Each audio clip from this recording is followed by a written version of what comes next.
Okay, this is a long video, so I just wanted to kind of break it up into the parts of the video itself so that way you can kind of jump around for whatever makes sense for you. So the first kind of half of the video just explains information about the eclipse. So the 3 different types of eclipses and then the phases of an eclipse to look for during the event itself. And then the second half of the video is actual things to do while you're watching the eclipse. Okay, so like having proper eye protection or how to make pinhole projections, how to look for shadow bands, Purkinje effect, fuzzy shadows, all that kind of stuff. So actual like fun things to do during the event itself. There you go. So first, I just wanted to kind of explain there's 3 types of eclipses. Okay, you have a partial eclipse, an annular eclipse, and a total eclipse. And this is what we get to see in 2024. Okay, but a partial eclipse is when the moon will go in front of the sun, right? It's moving in front of the sun, but it will never cross like fully in front of it. Okay, so it crosses over part of the sun, which is why it is a partial eclipse. Okay, there you go, partial eclipse. An annular eclipse will have the moon cross in front of the sun, but then when it reaches its like, totality, so to speak, or annularity, when it reaches the maximum amount that the moon could cover the sun, there's still this halo of a sun that's around the moon. Okay, you still get some of this sun showing up behind the moon. And we'll look at why that is in just a second, okay? Versus a total eclipse is the moon is going to cross over the sun. And then when it hits that point of totality, the moon completely covers the sun's disk, okay? You don't see any of the sun behind the moon, okay? It is a total eclipse. The sun is totally gone. Okay, why that happens, I've done my best to draw this out nicely, okay? This is obviously exaggerated and not drawn to scale because if this was the sun, the earth would not be that big, all right? But here's the sun, here's the earth, and here's the moon, okay? Orbiting the earth. How exciting, okay? Round and round we go. The orbit that the moon is on around the earth is not completely spherical with the earth being like right in the middle, okay? So there's one side that's like wider between the earth and the moon, and there's one side that's closer between the earth and the moon, if you can see that.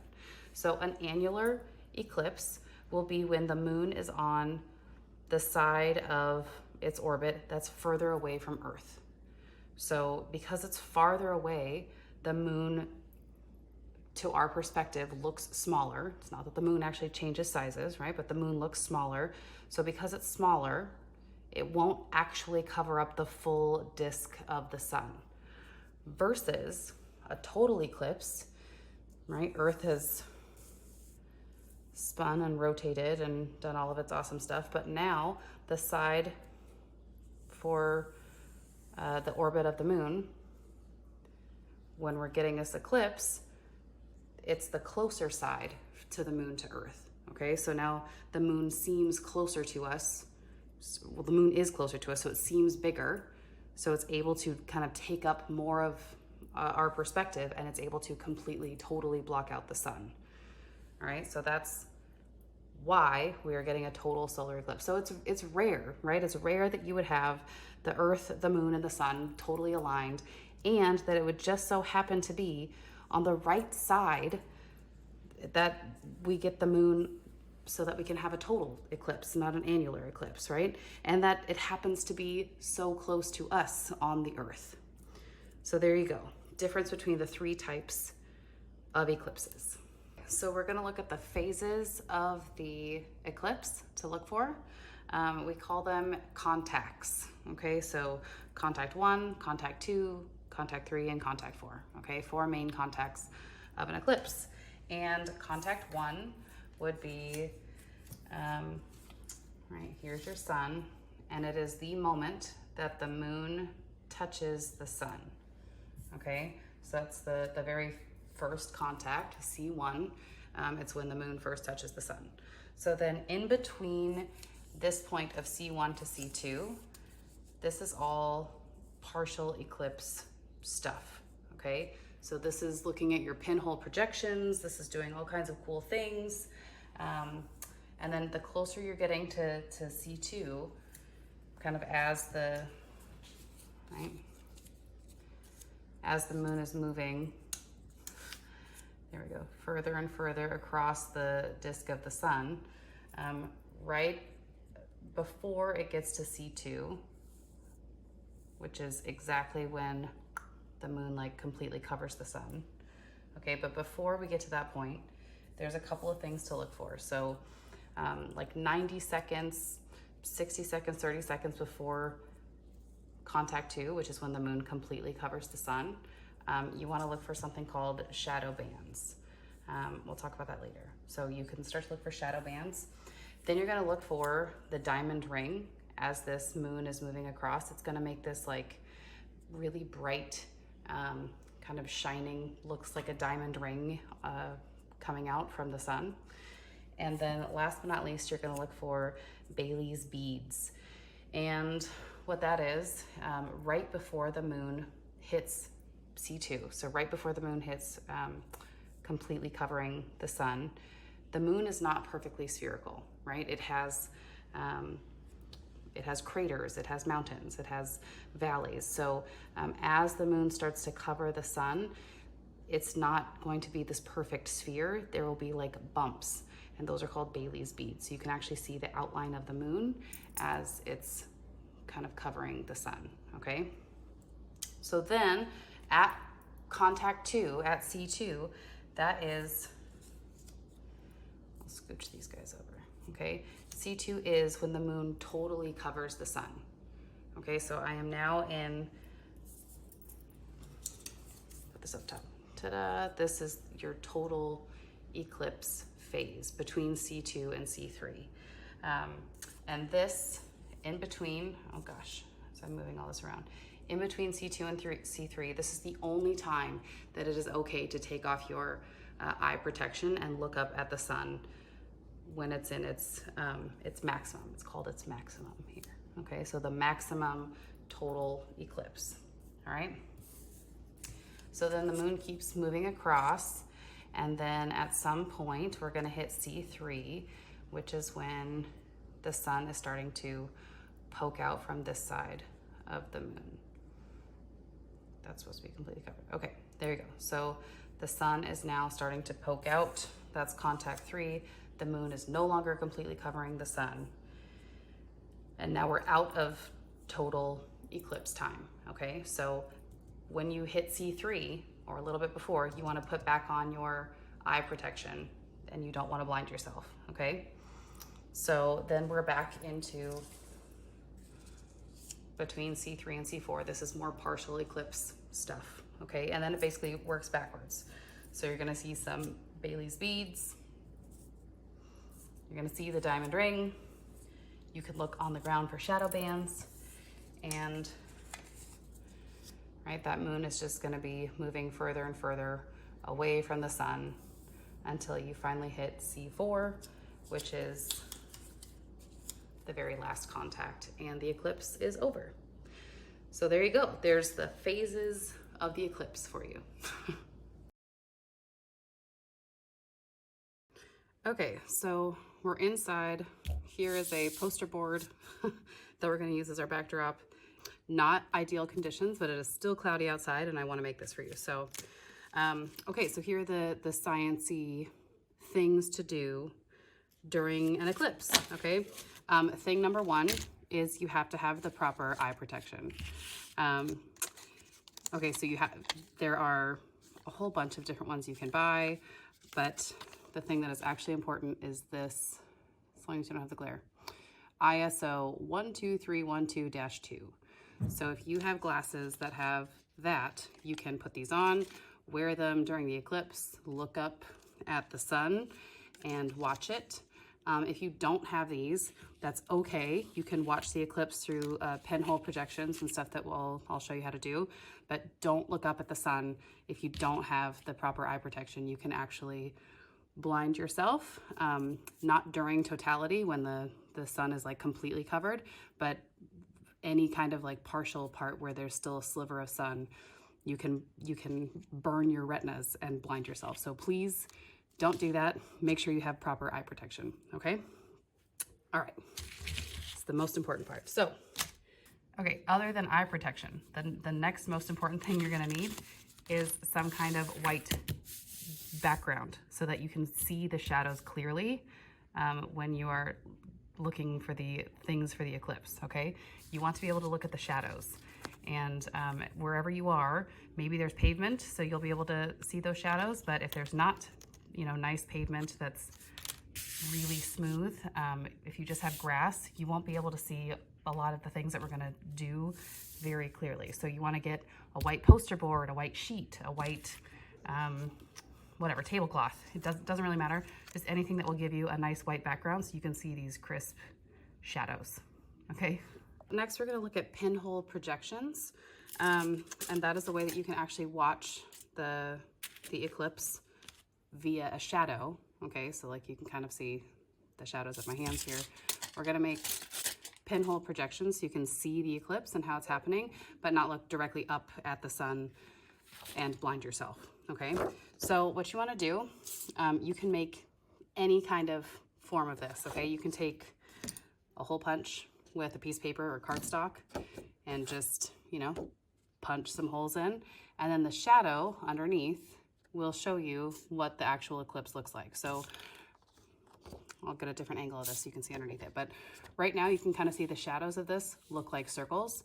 During the eclipse, those would not look like circles. They will look like, you know, whatever portion of the sun is actually covered by the moon. So those are pretty cool.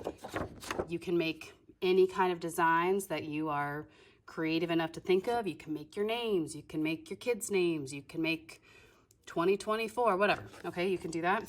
The other way to do this is by using tinfoil and a thumbtack. The problem with tinfoil is that if you are like trying to poke your holes, this doesn't get you like a nice perfect circle if the tinfoil isn't like pulled really tightly. And also it crumples very easily. So then all of your hard work would go into nothing. So if you're gonna do tinfoil with a thumbtack, I suggest you make a little like cutout from cardboard. We all have those extra Amazon boxes, right? So cut out an area for, I don't know, just like a stable border for it to be, and then you can make whatever pattern or situation you want with your thumbtack. So then you just very carefully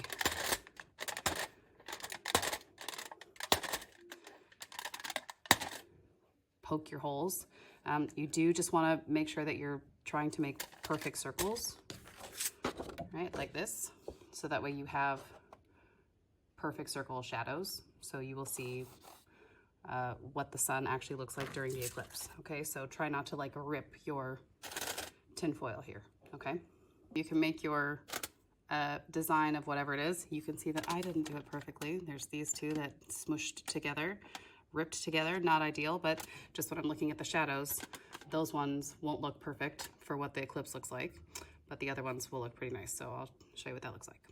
Okay, so then you would take your pinhole projection and then you would be looking at the shadow underneath to see those, you know, exactly what the phase of the eclipse would be. So this would be a very safe way to watch the eclipse and, you know, see exactly where the sun is, where the moon is in front of the sun without looking up directly at the sun. You can be as creative as you want with these, right? So you've got that guy. You could just get some holes from a hole punch and a paper, if I can hold it up straight, right? And you just want to get it so that your shadows are in focus. And there you go. That's how you would watch the eclipse, okay? All right, if designing your own pinhole projection is like too much, no thank you. Just grab something from the kitchen that has perfect circles, like a colander, right? You've got a whole bunch of pinhole projections that are pre-made for you. You don't have to make all of your designs and everything. You've got this. You also have a cheese grater, okay? These work really well. You just hold it up and you're looking at the shadow to see, like, you will see these look like crescent, I don't know, they look like crescent moons, but they're not crescent moons, they're crescent suns during the eclipse. So it's pretty cool. Really easy way to see the eclipse and watch it safely, okay? Highly suggest. The other thing, people will make like pinhole boxes, viewing boxes out of, you know, just your old Amazon boxes. Cool. I'm not going to take the time and effort to do that. If you want to, you can look up how to make pinhole boxes. It's like a safe viewing. It's just another way to view the eclipse using this same principle of a pinhole projection. And it's just, you view it like inside a box. So if you want to make one of those, that's another cool way to do it. All right, pinhole projections, definitely do it. If nothing else, seriously, just grab your colander, right? And you can see all of those circles on the ground. Awesome. Okay, so one of the all-time coolest pinhole projections that you will get is from a tree, okay? So the space between the leaves in a tree will act like their own pinhole projectors, and then they will project on whatever is down below. So if you have like pavement down below, that's the coolest, because then you have this like flat surface to see all of the tiny pinhole projections. If you don't, set up whatever white background you have, poster board or a sheet or whatever. And then you can hopefully see the pinhole projections from the space between the leaves in a tree projecting down on here, and you would see a bunch of tiny like crescents all around and kind of moving because there's a little bit of breeze, okay? Very cool to see. Of course, where we are currently in the year and the weather, not a lot of leaves happening on the trees right now. So if you can find a tree that has at least some kind of flowering or any kind of leaves, or even you can go over to a pine tree that would have, you know, some needles. That way you can see between the space in the needles. That would be a great way to see what I think is one of the coolest pinhole projections that we can see during an eclipse. Bird. Okay, so shadow bands or shadow snakes are a really cool thing that only happen during eclipses, and they don't happen during every eclipse. So definitely something to try and look for. You want to have some kind of white backdrop because you want to see the contrast. And this happens somewhere between, if it's going to happen, it'll happen between like 90 and 15 seconds before totality, and then 15 to 90 seconds after totality. And what it is, you will see these like streaks of shadows that move like snakes. That's why they're called shadow snakes or shadow bands. Like it's a band of shadows that are moving. And they will move depending on atmospheric conditions. They will move like up and down. They can move side to side. They can like roll. They're very cool. The actual science of like why we see these shadow bands, some scientists are still debating it. Going theory is that it shows us kind of the turbulent nature of our atmosphere. And so we're seeing these bands of light, bands of shadow move across whatever your white backdrop is. You do need a white backdrop. There are people who are really into photography and will set their cameras to a specific setting to try and capture the shadow bands. There are people who like really, they're very into this. I just want to try and see them, so we're not trying to video them, but it is also something to look for instead of just looking up, you know, as you're trying to see the eclipse, something to try and look down and see if you see them, because they're rare and they're interesting. And yeah, so give that a shot. See if you can see some shadow bands and shadow snakes, okay? So the next thing you want to do is we're going to look at the Purkinje effect. And to do that, you want something that is red and green. So you can, you know, grab red and green construction paper. You can pull out your ugly Christmas sweaters, you know, wear some red and green. But whatever things that are red and green that you want to make sure you grab so you can see this effect. And basically what it is, we see color in our eyes. We are able to like discern different wavelengths of color because we have cones and rods in our eyes. And different wavelengths will be like absorbed and kind of read by our eyes and our brains differently when we have different amounts of light. So the darker it gets, the less able we're able to see red, and the more able we are to see like the greens and the blues. So as you get close to the eclipse, all of your reds will start to look really like desaturated. It kind of like muddy and murky because your eyes are not able to discern the red colors as well, and your greens and kind of your blues will really pop. So it's just an interesting kind of thing to see the Purkinje effect with two different wavelengths of colors looking so different. And one of the reasons it's so pronounced during eclipses is because our eyes haven't had time to adjust to the darkness. So usually, like as the sun is setting, it's over a longer period of time, so our eyes are adjusting slowly. But with the eclipse, it happens so quickly that like our ability to have our eyes adjust and kind of see these different colors is not as present. So instead, these look very different. Okay, the next one's kind of hard to describe, but as the eclipse goes on, you're going to have shadows that look kind of strange to you. Like your shadows on the ground will look different. And that's because of the orientation of like the crescent of the sun and how those wavelengths are like reaching our eyes on Earth. So you will have, if you have like just a paper, so if you just had this, piece of paper from your pinhole projection, look at the edges, okay? If you rotated your paper, you will see, if eventually you will get it to where it's lining up, one side of the shadow will be really crisp and the other side will be super fuzzy. And that will kind of tell you, or it will line up with the direction that the crescent is of the sun. It's very interesting. So like as you would rotate a piece of paper or whatever like contraption you have that shows 90-degree perpendicular angles, see, geometry is important, okay? You would see a really crisp shadow on one side and a really fuzzy shadow on the other side. So it's just an interesting kind of thing to check out, and something you might already have, like a piece of paper that has 90-degree angle, so you can see that. Cool. Okay, everybody, thank you for hanging in and watching some cool stuff about the eclipse. I hope you're able to see it on Monday. All right, bye, you guys.